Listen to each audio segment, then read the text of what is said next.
বলেছেন, শোনেন, আল্লাহ পাক বলেছেন কিয়ামতের মাঠে আল্লাহ পাক বলবেন, নিজেই বলবেন যে আইনা মুতাহাবুনা বিজালালি, আমার ইজ্জতের জন্য যারা পরস্পরকে ভালোবাসতো এরা কোথায়? আল্লাহ পাক ঘোষণা করবেন কোথায় তারা, যারা আমার জন্য পরস্পরকে ভালোবাসতো। আল্লাহ বলবেন আলিয়াউমা, আজকে, আজিল্লুহুম, আমি ওদেরকে ছায়া দিব, ফি জিল্লি, আমার আরশের ছায়ায়। বলেন সুবহানাল্লাহ।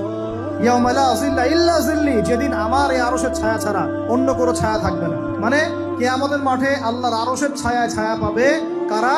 যারা পরস্পরকে আল্লাহর জন্য ভালোবাসতো। এই যে আমরা এখানে আছি, আমরা কি একে অপরকে আল্লাহর জন্য ভালোবাসি না? আমি কি আপনাদেরকে চিনি? আপনারা কি আমাকে চিনেন? এই যে আপনারা আলেমন আমাদেরকে ভালোবাসেন, ইসলামকে ভালোবাসেন, কিসের জন্য বাসেন? আল্লাহর জন্য। এই আল্লাহর জন্য যারা পরস্পরকে মহব্বত করে, আল্লাহ পাক তাদেরকে আরশের ছায়ায় ছায়া দিবেন। আরো একটা নেকি আছে, বলবো? শোনেন, আরেকটা হাদিসে আসছে কিয়ামতের মাঠে স্পেশাল কিছু মিম্বর থাকবে। মিম্বর চিনেন? যেখানে দাঁড়ায় ইমাম সাহেব খুতবা দেয়, এরকম মিম্বর থাকবে। এই মিম্বর গুলো হবে নূরের মিম্বর। কিসের? নূর মানে কি? আলো। আলো, আলো, নূরের মিম্বর থাকবে। কিয়ামতের মাঠে কি আলো থাকবে? এমনিতে মাঠটা তো অন্ধকার। ওই অন্ধকার মাঠে নূরের মিম্বর আল্লাহ পাক দিবেন কাদেরকে?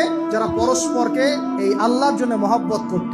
আর নবীগণ, শহীদগণ তাদের দিকে তাকায় থাকবে। তাকায় নবীগণ, শহীদগণ পর্যন্ত এই মানুষগুলোকে দেখে ঈর্ষা করবে, কাশ আমরাও যদি এমন হতে পারি।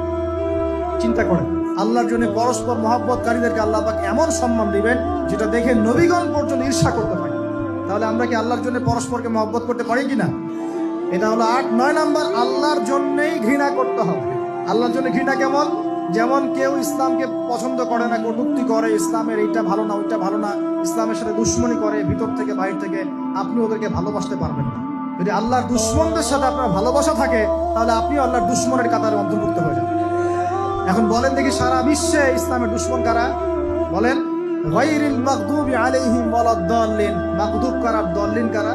এটা তো অনেকেই জানে না। সাহাবীরা বলছেন, ইয়া রাসূলুল্লাহ, এখানে যে আমরা বলছি গায়রিল মাগদুবি আলাইহিম ওয়ালাদ-দাল্লিন, আল্লাহ আমাদেরকে মাগদুবদের থেকে বাঁচাও, দাল্লিনদের থেকে বাঁচাও। মাগদুব আর দাল্লিন কারা ইয়া রাসূলুল্লাহ? নবীজি বলছেন, আল মাগদুব, মাগদুব হচ্ছে হুমুল ইহুদি, ইহুদিরা হচ্ছে মাগদুব, যাদের উপর আল্লাহর গজব পড়েছে। আর দাল্লিন হুমুন নাসারা, নাসারারা হচ্ছে দাল্লিন, কারণ তারা আল্লাহ পাকের সন্তান সাব্যস্ত করেছে। ঈসা আলাইহিস সালামকে আল্লাহ সন্তান বলেছে। এখন সারা বিশ্বে এরা মুসলিমদের সাথে দুশ্মনী করছে না? আমরা যদি ব্যক্তিগতভাবে, সামাজিকভাবে বা পলিটিক্যালি ওদের সাথে বন্ধুত্ব করে চলি, আমরা কি আল্লাহ দুশ্মনদের সাথে শরীক হলাম না? খুব খেয়াল রাখতে হবে। আল্লাহর জন্য ভালোবাসা, আল্লাহর জন্য দুশ্মনী, আল্লাহ পাক আমাদেরকে বোঝার তৌফিক দান। এবং সবশেষ যেটা 10 নম্বর, সেটা হলো আল্লাহওয়ালা মানুষ যারা, সেই মানুষদের সাথে মহব্বত রাখলে আল্লাহ আপনাকে ভালোবাসবে।